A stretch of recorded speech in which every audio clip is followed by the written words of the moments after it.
কুন ফায়াকুন হয়ে যায়, এটা কোনো মানুষের পক্ষে সম্ভব নয়, কেবলমাত্র সেই সত্য আল্লাহ রাব্বুল আলামিনের পক্ষে সম্ভব। কথা বলেন ঠিক কিনা?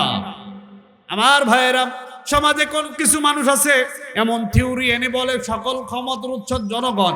এই কথা মুখে বলা কুফরি, আর বিশ্বাস করা হলো কবিরা গুনাহ।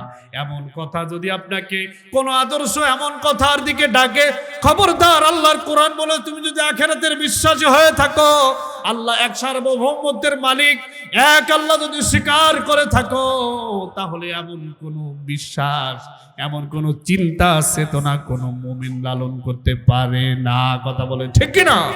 আবু তালিবের মতন মানুষ যদি মুহাম্মদ রাসূলুল্লাহর আদর্শ, যে উদ্দেশ্য নিয়ে পৃথিবীতে প্রেরিত হয়েছিলেন, আলা লাহুল খালকু ওয়াল আম, এই জমিন যার, আইন চলবে তার, আর এই আইনের বাস্তবায়নকারী হবেন মুহাম্মদুর রাসূলুল্লাহ। এই জন্য সমাজের নেতা মুহাম্মদুর রাসূলুল্লাহ, এটা আবু তালিব মেনে নিতে পারে নাই, সমাজের নেতা মেনে নিতে পারে নাই। এই কারণে জাহান্নামের আগুন থেকে আবু তালিবের মুক্তি হয় নাই। কথা বলেন ঠিক কিনা? আমরা অসংখ্য আবু তালিব মার্কা মুসলমান আমাদের সমাজে আছে না নাই? আছে কিনা? কথা বলো, হয়তোবা কষ্ট শুনতে কষ্ট হবে, কিন্তু বাস্তবতা আছে কিনা? হাজী সাহেব বিশাল টুপি, বিশাল দাড়ি, বিশাল জুব্বা, বিশাল পাঞ্জাবি, পাগড়ি, সব ঠিক আছে, কিন্তু আল্লাহর জমিনে আল্লাহর হুকুমত প্রতিষ্ঠা হোক, আল্লাহর বিধান দিয়ে জমিন পরিচালনা হোক, এটা হাজী সাহেব, মৌলানা সাহেব, বড় বুজুর্গানে দিনটা অনেককে চাই না। এমন যদি কোনো ব্যক্তি থাকে, তাহলে তার পরিণতি আবু তালিব একটা মাত্র বিধান মানতে পারে নাই, মুহাম্মদুর রাসূলুল্লাহকে আদর্শের নেতা মানতে পারে নাই, আর সারা জীবন যা করেছে সব ব্যর্থ হয়ে জাহান্নামের তার ঠিকানা হয়েছে। কথা বলেন ঠিক কিনা? ব্যক্তি, পরিবার, সমাজ, রাষ্ট্র, অর্থনীতি, সমাজনীতি, রাজনীতি, জীবনের রান্নাঘর থেকে পার্লামেন্ট পর্যন্ত সকল ক্ষেত্রে আল্লাহর এই কোরআনের বিধিবিধান দিয়ে সব কিছু পরিচালিত হবে। এই জন্য আল্লাহ কোরআন দিয়েছিলেন। কিন্তু আজকের মুসলমানেরা এই কোরআনের রাস্তা থেকে অনেক দূরে সরে গিয়ে মানব রচিত মতবাদের পিছনে, আল্লাহর বিধিবিধান বাদ দিয়ে মানব রচিত মতবাদের পিছনে মানুষ ছুটতেছে। আর মুসলমানরা পৃথিবীর বুকে অমুসলিমদের হাতে অপমানিত, নির্যাতিত, নিষ্পেষিত দিনের পরে দিন হতেই আছে। কথা বলেন ঠিক কিনা? সুতরাং আমাদেরকে এভাবে চললে আমাদের চলতে দেওয়া যাবে না। আমাদের প্রতিজ্ঞা করতে হবে, এই কোরআন আগামী দিনে বাংলার পার্লামেন্টে এই কোরআন যাবে। আপনারা চান না? চান কিনা? আল্লাহ তাআলা যেন আগামীর দিনে কোরআনকে যেন বাংলার পার্লামেন্টে যেন কোরআন যায়, কোরআনের ফরমান যেন বাংলার পার্লামেন্ট থেকে চালু হয়, এটা সকল মুসলমানের, সমস্ত মুসলমানের জীবনের টার্গেট এবং বড় স্বপ্ন হওয়া উচিত ছিল। কথা বলেন ঠিক? নামাজ পড়ি, রোজা রাখি, কিন্তু আল্লাহর কোরআনের আইন, আল্লাহর কোরআনের বিধিবিধান আমাদের ভালো লাগে না। আছেন এরকম মানুষ সমাজে কিছু? আল্লাহ রাব্বুল আলামিন কোরআনে কারীমের ভিতরে একজাক্ট মানুষের স্বভাব বর্ণনা করেছেন। ওয়াইদা কিলা লাহুম তাআলাউ ইলা মা আনজালাল্লাহু ওয়া ইলার রাসূল রাআইতাল মুনাফিকিনা ইয়াসুদ্দুনা আনকা সুদুদা। আল্লাহ বলেছেন, হে নবী, যখন এই কোরআনে কারীম যখন নাজিল হলো, আপনি সমাজের এক শ্রেণীর মানুষের কাছে যখন এই কোরআনে কারীমের কথা বলবেন, আসো মা আনজালাল্লাহ, আল্লাহ যা নাজিল করেছেন, ওয়া ইলা রাসূল, এবং রাসূলুল্লাহ যে পন্থা পদ্ধতি জীবনে অনুসরণ করেছেন, আসো এটা মেনে নি। আল্লাহ রাব্বুল আলামিন বলেন, ও নবী, তোমার সামনে যারা উপস্থিত, তোমার সামনে যারা বিদ্যমান, এদের ভিতরে কিছু মানুষ আছে, যখন তাদের মাঝে বলা হয় আসো আল্লাহ যা নাজিল করেছেন এটা আমরা জীবনে মেনে নিই, মুহাম্মদুর রাসূলুল্লাহ জীবনের যে বিধিবিধান, যে পদ্ধতি, যে পন্থা অবলম্বন করেছেন জীবনে, এটা আমরা মেনে নিই। আল্লাহ বলেছেন, ও নবী তুমি দেখবে রাআইতাল মুনাফিকিনা ইয়াসুদ্দুনা আনকা সুদুদা। মানুষের ভিতরে কিছু মানুষ আছে যাদের ভিতরে নেফাক আছে অন্তরের ভিতরে, এদেরকে দেখবে কোরআনের কথা যখন বলা হবে, আসো কোরআনের সমাজ প্রতিষ্ঠা করি, আসো কোরআন নিজের জীবনে মেনে নিন, একথা যখন বলা হবে, ও নবী তুমি দেখবে কিছু মানুষ তোমার পাশ থেকে বিভিন্ন কৌশল অবলম্বন করে সুকৌশলে তোমার পাশ থেকে চলে যাবে। আছে কিনা এমন মানুষ? আছে কিনা? অথচ নামদারি মুসলমান। আমার ভাইরা, এমন মুসলমানিত্ব নিয়ে যদি কবরে যান, কোন মানুষ যদি এমন মুসলমানিত্ব নিয়ে যদি কবরে যায়, কিয়ামতের ময়দানে আল্লাহর আদালতে কঠিন পাকড়াও হতেও হবে। আল্লাহর আযাব থেকে বাঁচতে হলেই কোরআন যা আল্লাহ নাজিল করেছেন সবটাই মানতে হবে। আপনি যদি মুসলমানিত্ব দাবি করেন, আখিরাতের সফলতার চিন্তা যদি আপনার জীবনে লালন করে থাকেন, কোরআনের আংশিক মানবেন না, মুসলমানিত্ব থাকবে না। কথা বলেন ঠিক কিনা? আমাদের সমাজ আরেক শ্রেণী মানুষ আছে, ইসলাম খুব ভালো লাগে, মুহাম্মাদুর রাসূলুল্লাহকে খুব মহব্বত করে, কিন্তু মুহাম্মাদুর রাসূলুল্লাহকে আদর্শের নেতা মানে না। আছে কিনা? মুহাম্মাদুর রাসূলুল্লাহ আদর্শ মানতে হবে, এই ক্ষেত্রে রাসূলুল্লাহকে আমাদের ভালো লাগে না। ভালো লাগে দুনিয়ার মানুষের তৈরি করা মতবাদ, দুনিয়ার মানুষকেই আদর্শ মানে। শেখ মুজিবুর রহমানের আদর্শ লালন করে, শহীদ জিয়ার আদর্শ লালন করে, কার্ল মার্কসের আদর্শ, লেনিনের আদর্শ। এমনও মুসলমান সমাজে আছে না নাই? আছে কিনা? আমার ভাইয়েরা, আল্লাহ কোরআনে সূরা বানী ইসরাঈলের ৭১ নম্বর আয়াতে বলেছেন, ইয়াউমা নাদউ কুল্লা উনাসিন বিইমামিহিম।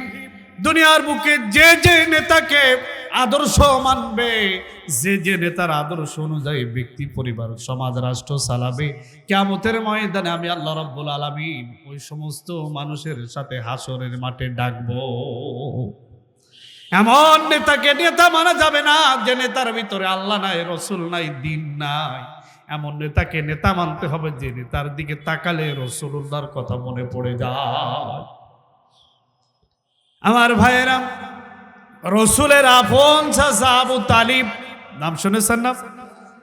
আল্লাহ নবীর আপন চাচা আবু তালিব, তার মতন ভালোবাসা তো রাসূলুল্লাহ কেউ আর জীবনে দিতে পারে নাই। এই আবু তালিব বিশ্ব নবীকে জীবনের সবচেয়ে বেশি ভালোবেসেছিল। আবু তালিবের ভালোবাসাটা যদি এক পাল্লাই করা হয়, আর তামাম দুনিয়ার উম্মতের ভালোবাসাটা যদি এক পাল্লাই দেওয়া হয়, আবু তালিবের ভালোবাসাটার পাল্লাটা একটু ভারী হয়ে যায়। আব্দুল মুত্তালিব যখন বিদায় হয়ে যাচ্ছিলেন, সন্তানদেরকে ডেকে বললেন, আমি তো বিদায় হয়ে যাচ্ছি, আমার এই আমানত, আমার এই আল্লাহর পক্ষ থেকে আমার যে আমানত শিশু মুহাম্মদ, একে তোমাদের ভিতরে আমি কার ভিতরে রেখে যাব? সব সন্তানরা বলেছিলেন, আব্বা আমার কাছে রেখে যান, আমার কাছে রেখে যান। কিন্তু আবু তালিব ছিলেন আব্দুল মুত্তালিবের সন্তানদের ভিতরে সবচেয়ে অভাব অটুটনে আবু তালিবের জীবনটা জর্জরিত ছিল। আল্লাহ নবী মুহাম্মদুর রাসূলুল্লাহ সাল্লাল্লাহু আলাইহি ওয়াসাল্লামকে রাসূলের দাদা আব্দুল মুত্তালিব রেখে গেলেন আবু তালিবের কাছে, আর বলেন, ও আবু তালিব, এই আমানত জীবনের শেষ মুহূর্ত পর্যন্ত তুমি ধারণ করবে, লালন করবে, রক্ষণাবেক্ষণ করবে।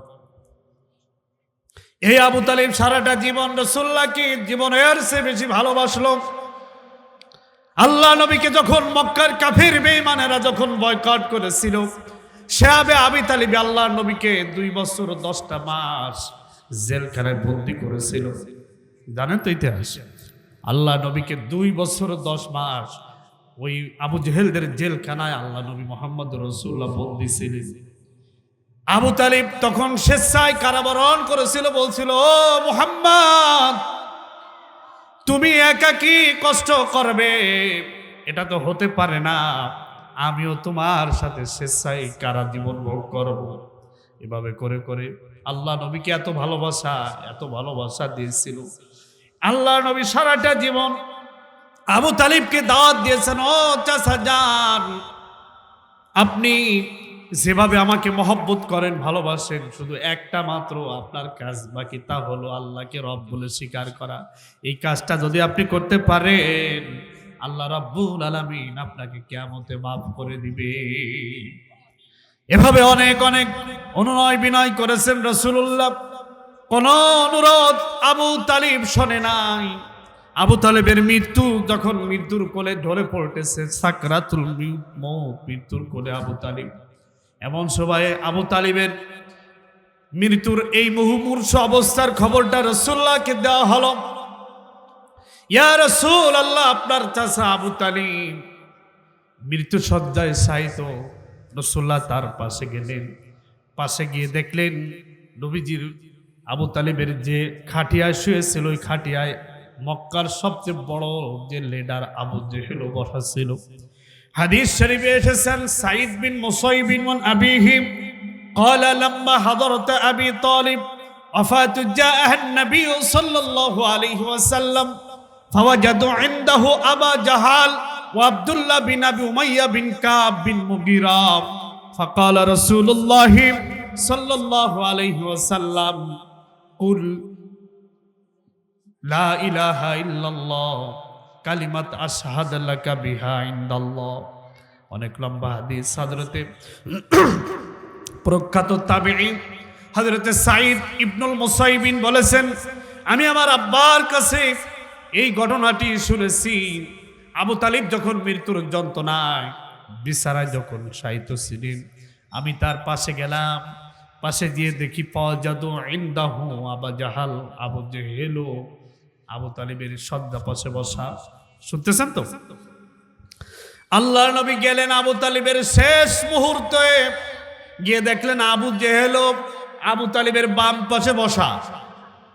এমন সময় রাসূলুল্লাহ বললেন, ইয়া আম্মা, হে আমার চাচা, লা ইলাহা ইল্লাল্লাহ কালিমাতু আশহাদ লাকা বিহা ইনদাল্লাহ।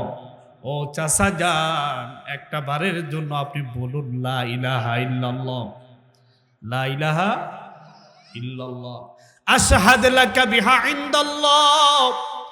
কিয়ামতের ময়দানে কঠিন মাহশারে আমি আপনার জন্য আমার রবের কাছে সাক্ষ্য দেব, আমার চাচা ঈমান নিয়ে মারা গেছিল। আমি মুহাম্মদ, আমাকে ছোটবেলায় আপনি কোলে কাখে করে লালন পালন করেছেন। আমাকে যদি রাসূলুল্লাহ বলতে যদি আপনার কোনো মনে প্রেস্টিজে বেঁধে যায়, আপনি মুহাম্মাদুর রাসূলুল্লাহ বলতে হবে না, শুধুমাত্র এক আল্লাহকে রব বলে স্বীকার করেন। বাকি দায়িত্ব আমার রবের কাছ থেকে আমি বুঝে নিয়ে দেব। বলুন সুবহানাল্লাহ। বাকি দায়িত্ব তো আমার। ও চাচা যান, আপনি শুধুমাত্র একটু বলুন লা ইলাহা ইল্লাল্লাহ, বাকি দায়িত্ব আমার। আমার বন্ধুগণ, আবু তালিব এই কথা যখন রাসূলুল্লাহ আবু তালিবকে বললেন, আবু জাহাল বলল, ইয়া আবা তালিব আতারগাব মিল্লাতান আব্দুল মুত্তালিব। ও আবু তালিব, তুমি কি এই মুহূর্তে মুহাম্মাদের দ্বীন গ্রহণ করে মুসলমান হয়ে তুমি যদি মারা যাও, আব্দুল মুত্তালিবের বংশকে কলঙ্কিত করে, বাপ দাদার আদর্শ যদি জলাঞ্জলি দিয়ে তুমি যদি মুহাম্মাদের দ্বীন গ্রহণ করে মারা যাও, আমরা বুঝবো তুমি একটা আসলে একটা ভীরু, তুমি একটা কাপুরুষ। আবু জেহেল যখন এই কথা বলল, একদিকে ভাতিজা মুহাম্মদ, অপরদিকে বংশের বড় ভাই আবু জাহাল দোয়া করত। আবু জেহেল তাকে তার স্বধর্মে থাকার জন্য তাকে বারবার নির্দেশ দিচ্ছে। আবু তালিব অনুভয় হয়ে গেল কোন দিকে যাবে। একদিকে ভাতিজা আর একদিকে সমাজের নেতা, যে নেতার আদর্শ মানে আবু তালিব, নেতার কথাও ফেলতে পারতেছে না, ভাতিজার কথাও ফেলতে পারতেছে না, কি করবে অনুভয় হয়ে গেছে। আবু জেহেল বলল, আবু তালিব তুমি যদি এই মুহূর্তে মুহাম্মাদের দ্বীন গ্রহণ করে, কালেমা গ্রহণ করে মুসলমান হয়ে যদি মারা যাও, আমরা বুঝবো তুমি একটা ভীরু কাপুরুষ। তোমার নামের শেষে সারাটা জীবনের জন্য একটা ভীরু কাপুরুষ শব্দটা যুক্ত থাকবে। আবু তালিব বলল, না, এটা আমি মেনে নিতে পারবো না। অনুভয় হয়ে গেল, একদিকে মুহাম্মদ, একদিকে আবু জাহাল। আবু তালিব রাসূলুল্লাহর দিকে তাকায়া বলেছিল, লাউলা আন তুইরনি কুরাইশ লা আকরারতু বিহা আইনাইকা। ও বাতিজা মুহাম্মদ, এই অপবাদটা যদি আমার নামের পর ওরা না ছড়াতো, আমি ভীরু, আমি কাপুরুষ, এই কথাটা যদি আমার নামের পরে না বলতো, আমি তোমার দুচোখের সামনে তোমাকে কালেমা শোনায়া আমি তোমার চক্ষু শীতল করে আমি মারা যেতাম। সুতরাং আমার একটা বংশ আছে, আমার একটা ব্যক্তিত্ব আছে, সমাজে আমার একটা অবস্থান আছে, এটাকে আমি জলাঞ্জলি দিয়ে আমি কালেমা গ্রহণ করে মরতে পারবো না। وآخر ما كلمهم وعلى ملة عبد المطلب وأبى أن يقول لا إله إلا الله। চিৎকার দিয়ে বলুন নাউজুবিল্লাহ। আবু তালেবের শেষ বাক্যটা ছিল, ও ভাতিজা মুহাম্মদ, আমি তোমার কালেমা নিতে পারলাম না, আমি আমার বাপ দাদার ধর্মের উপরে ঠিক থাকলাম। বলুন নাউজুবিল্লাহ। রাসূলুল্লাহকে বলতেছ, ও ভাতিজা মুহাম্মদ, তুমি আমার পরে কষ্ট পেও না, আমি তোমার দিন নিয়ে মরতে পারলাম না। কষ্ট লাগে না? রাসূলের কি কষ্ট লাগতেছিল না? আল্লাহর নবী চোখ থেকে টপ টপ করে পানি পড়তেছিলেন, আর নবী বললেন, আল্লাহি লা ইস্তাগফিরুন্না লাকা মা লাম আনহু। ও ভাতিজা, ও চাচা যান, তুমি জাহান্নামী, তবে আমি আল্লাহর কাছে তোমার জন্য দোয়া করতেই থাকবো, দোয়া করতেই থাকবো, যতক্ষণ না আমার আল্লাহ তোমাকে মাফ না করে দেয়, যতক্ষণ তোমাকে ক্ষমা ঘোষণা না করে, আমি আমার আল্লাহর কাছে তোমার জন্য দোয়া করতেই থাকবো। এই কথাটা আল্লাহ রাব্বুল আলামিনের কাছে পছন্দ হয় নাই। আমার নবী এমন ব্যক্তির জন্য আমার নবী দোয়া করবেন, এমন ব্যক্তির জন্য আমার নবী আল্লাহর কাছে ইস্তিগফার করবেন, যে ব্যক্তি ইসলামটা তার ভালো, বলেন, ইসলামটা তার ভালো লাগে নাই, আল্লাহর দিন ভালো লাগে নাই, মুহাম্মদুর রাসূলুল্লাহর আদর্শটা তার ভালো লাগে নাই। আবু তালিবের মতন মানুষ যদি মুহাম্মদুর রাসূলুল্লাহর আদর্শ, যে উদ্দেশ্য নিয়ে পৃথিবীতে প্রেরিত হয়েছিলেন, আলা লাহুল খালকু ওয়াল আম, এই জমিন যার, আইন চলবে তার, আর এই আইনের বাস্তবায়নকারী হবেন মুহাম্মদুর রাসূলুল্লাহ। এই জন্য সমাজের নেতা মুহাম্মদুর রাসূলুল্লাহ, এটা আবু তালিব মেনে নিতে পারে নাই, সমাজের নেতা মেনে নিতে পারে নাই, এই কারণে জাহান্নামের আগুন থেকে আবু তালিবের মুক্তি হয় নাই। কথা বলেন ঠিক কিনা? আমরা অসংখ্য আবু তালিব মার্কা মুসলমান আমাদের সমাজে আছে না নাই? আছে কিনা? কথা বলো, হয়তোবা কষ্ট শুনতে কষ্ট হবে, কিন্তু বাস্তবতা আছে কিনা? হাজী সাহেব বিশাল টুপি, বিশাল দাড়ি, বিশাল জুব্বা, বিশাল পাঞ্জাবি, পাগড়ি, সব ঠিক আছে, কিন্তু আল্লাহর জমিনে আল্লাহর হুকুমত প্রতিষ্ঠা হোক, আল্লাহর বিধান দিয়ে জমিন পরিচালনা হোক, এটা হাজী সাহেব, মৌলানা সাহেব, বড় বুজুর্গানে দিনটা অনেকে চাই না। এমন যদি কোনো ব্যক্তি থাকে, তাহলে তার পরিণতি আবু তালিব একটা মাত্র বিধান মানতে পারে নাই, মুহাম্মদুর রাসূলুল্লাহকে আদর্শের নেতা মানতে পারে নাই, আর সারা জীবন যা করেছে সব ব্যর্থ হয়ে জাহান্নামের তার ঠিকানা হয়েছে। কথা বলেন ঠিক কিনা? আবু তালিব বলল, ভাতিজা মুহাম্মদ, আমি তোমার দিন নিতে পারলাম না, তোমাকে নেতা মানতে পারলাম না, আমি আমার আদর্শের পরে ঠিক থাকলাম। আমাদের সমাজও কিছু মানুষ আছে, সব ঠিক আছে, কিন্তু আদর্শ মানার ক্ষেত্রে, আরে আমার বাপ দাদারা এটা মাইনে আসছে, আমার বাপ দাদারা এই অনুসারী ছিল, আমরা এর বাইরে যেতে পারবো না, এই কথাটা কুফরিকারীদের, মুশরিকদের কথা, কোন মুমিনদের কথা এটা বলতে পারে না। আল্লাহ রাব্বুল আলামিন কোরআনে বলেছেন, ইন্নামা কানা কওলাল মুমিনিনা ইযা দুউ ইলাল্লাহি ওয়া রাসূলিহি লিয়াহকুমা বাইনাহুম আইয়াকুলু সামি'না ওয়া আতানা। আল্লাহ রাব্বুল আলামিন মুমিনদের বৈশিষ্ট্য বর্ণনা করতে গিয়ে বলেছেন, মুমিন হলো তো তারাই যখন যাদের কাছে বলা হয় আল্লাহ যা নাজিল করেছেন, আল্লাহর কোনো বিধানের কথা যখন বলা হয়, আল্লাহর কোন হুকুমের কথা, আল্লাহর কোন বিধানের কথা বলা হয়, দ্বিতীয় কোনো প্রশ্ন তারা করবে না। শোনা মাত্রই তারা বলবে আইয়াকুলু সামি'না ওয়া আতানা, শুনলাম মেনে নিলাম। এটাই হবে ঈমানদারদের বৈশিষ্ট্য। কথা বলেন ঠিক কিনা? ইন্নামাল মুমিনুনা আল্লাযীনা আমানু বিল্লাহি ওয়া রাসূলিহি, আল্লাহ ও তার রাসূলের পরে ঈমান আনার পরে সুম্মা লাম ইয়ারতাবু, কোনদিন ঈমানের রাস্তাকে যারা কোনদিন সন্দেহের চোখে দেখে নাই, ওয়া জাহাদু বিআমওয়ালিহিম ওয়া আনফুসিহিম ফি সাবিলিল্লাহ, নিজেদের যা পকেটের টাকা দিয়ে আর জীবনের গুরুত্বপূর্ণ সময় দিয়ে আল্লাহর জমিনে দ্বীন প্রতিষ্ঠার জন্য যারা আন্দোলন করেছে, সংগ্রাম করেছে, আল্লাহ বলেছেন এরাই হলো প্রকৃত ঈমানের দাবিতে, তারাই হলো সত্যবাদী, তারাই হলো মুসলমান। মুসলমানই তত সহজ জিনিস নয়। নামের আগে মোহাম্মদ থাকলে, নামের শেষে শেখ থাকলে, মোল্লা মৌলবী থাকলে মুসলমানিত্ব হওয়া যায় না। যেমন ডাক্তারের ছেলে ডাক্তার হয় না, ইঞ্জিনিয়ারের ছেলে ইঞ্জিনিয়ার হয় না, ব্যারিস্টারের ছেলে ব্যারিস্টার হয় না, তেমনি মুসলমানের ছেলে মুসলমানের ঘরে জন্মগ্রহণ করলে মুসলমান হওয়া যায় না। মুসলমান হতে হলে এই কোরআনের বিধিবিধান মানতে হয়, মুহাম্মদ রাসূলুল্লাহর আনিত বিধানকে জীবনে মানতে হয়, আল্লাহর সার্বভৌমত্ব মানতে হয়। আল্লাহ ছাড়া অন্য কোনো মানুষের ক্ষমতা নাই, সকল ক্ষমতার উৎস জনগণ। এরকম থিওরি আমাদের সমাজে আছে না? এটা বিশ্বাস করা কি কোনো মানুষ একথা বিশ্বাস করতে পারে? কোন মুসলমান বিশ্বাস করতে পারে না, তাহলে তার ঈমান হারা হয়ে যায়। আল্লাহ রাব্বুল আলামিন বলেছেন ইন্নাল্লাহা আলা কুল্লি শাইইন কাদির, সব ক্ষমতার উৎস কেবলমাত্র আল্লাহ। বলেন কে? আরো ধরে আল্লাহর নাম বলতে কি আমাদের কোনো কষ্ট হয়? চিৎকার করে বলেন সকল ক্ষমতার উৎস কে?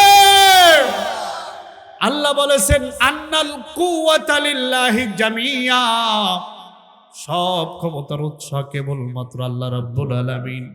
ফাআলুল লিমা ইউরিদ, তিনি যা খুশি তিনি তাই করতে পারেন। কথা বলেন ঠিক কিনা? কুন ফায়াকুন, হয়ে যায়, এটা কোনো মানুষের পক্ষে সম্ভব নয়, কেবলমাত্র সেই সত্য আল্লাহ রাব্বুল আলামিনের পক্ষে সম্ভব। কথা বলেন ঠিক কিনা? আমার ভাইয়েরা, সমাজে কোন কিছু মানুষ আছে এমন থিওরি এনে বলে সকল ক্ষমতার উৎস জনগণ। এই কথা মুখে বলা কুফরি, আর বিশ্বাস করা হলো কবিরা গুনাহ। এমন কথা যদি আপনাকে কোন আদর্শ এমন কথার দিকে ডাকে, খবরদার। আল্লাহর কোরআন বলে তুমি যদি আখিরাতের বিশ্বাসী হয়ে থাকো, আল্লাহ এক সার্বভৌমত্বের মালিক, এক আল্লাহ যদি স্বীকার করে থাকো, তাহলে এমন কোন বিশ্বাস, এমন কোন চিন্তা চেতনা কোন মুমিন লালন করতে পারে না। কথা বলে ঠিক কিনা? আমার ভাইরা, যে কথা বলতেছিলাম, আবু তালিব মৃত্যু শয্যায় শায়িত, কালেমা নিয়ে মরতে পারলো না। রাসূলুল্লাহ তার জন্য দোয়া করতে গেলেন, বললেন আমি ওয়াল্লাহি লা ইস্তাগফিরান্না লাকা মা লামা আনহু, ও আমার চাচা যান, আপনি জাহান্নামে চলে যান, তারপর আমি আমার রব আল্লাহর কাছে আপনার জন্য দোয়া করতেই থাকবো, দোয়া করতেই থাকবো। আমি আপনার জন্য আল্লাহর কাছে দোয়া করতেই থাকবো যতক্ষণ আল্লাহ রাব্বুল আলামিন আপনাকে ক্ষমার ঘোষণা না করেন, ততদিন আপনার জন্য আমার দোয়া অব্যাহত। এই কথাটা বিশ্বনবীর, এই কথা যার পছন্দ হয় নাই তিনি কে? আল্লাহ পাক কোরআনে কারীমে সূরা তাওবা 113 নম্বর আয়াত নাজিল করে জানিয়ে দিলেন, মা কানা লিন নবী ওয়াল্লাযীনা আমানু আন ইস্তাগফিরু লিল মুশরিকিন। ও নবী, এটা কোনো নবীর পক্ষে এই কাজ কখনো উচিত নয়। এই কাজ কোনো নবীর শানের খেলাফ। কোনো মুশরিক মারা গেলে নবী তার জন্য দোয়া করবে, এটা নবী তোমার শানের খেলাফ, এটা হতেই পারে না। আবু তালেব কালেমা গ্রহণ করে মরতে পারে নাই, এই জন্য খবরদার নবী, এই আবু তালিবের জন্য তুমি আল্লাহর কাছে একবারও দোয়া করতে পারবে না।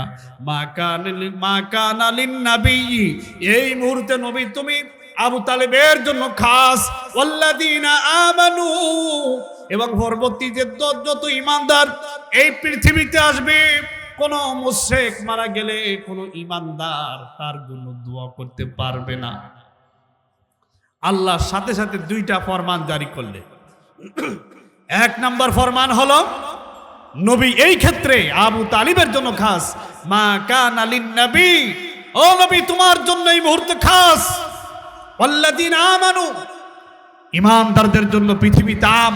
কোন ঈমানদার পৃথিবীতে কোন মুশরিক মারা গেলে, আল্লাহর দ্বীন বাদ দিয়ে, ইসলামের আদর্শ বাদ দিয়ে, রাসূলুল্লাহর আনিত দ্বীনের আদর্শ বাদ দিয়ে অন্য কোন চিন্তা চেতনা লালন করে যদি কেউ মারা যায়, ও নবী তুমি তার জন্য দোয়া করবে না, এবং ঈমানদারও তার জন্য দোয়া করতে পারবে না। এই কথাটা কার? আমার ভাইরা, এমন কি আল্লাহ জানেন, লাউ কানু উলি কুরবা, সে যদি তোমার একেবারে আপনজন হয়, আপনজন যদি হয়, নবী তুমি তার জন্য দোয়া করতে পারবে না। এমন কি জাহান্নামী, এটা জানার পরে তুমি তার জন্য দোয়া করতে পারবে না, তোমার শানের খেলাফ। আবু তালিবের জন্য নবী কত বুক ভরা ভালোবাসা, নবী দোয়া করতে চাইলেন, নবী তাকে অনেক তালকিন দিলেন, হেদায়েতের পথে আনার জন্য অনেক ওয়াজ করলেন। ওয়াজ করলেন কিনা? অনেক ওয়াজ করলেন। আবু তালিবের ক্ষেত্রে মুহাম্মদুর রাসূলুল্লাহর মতন ওয়াইজিন, আবু তালিব মুহাম্মদুর রাসূলুল্লাহর মতন ওয়াইজিনের ওয়াজও তার হেদায়েতে আসে না।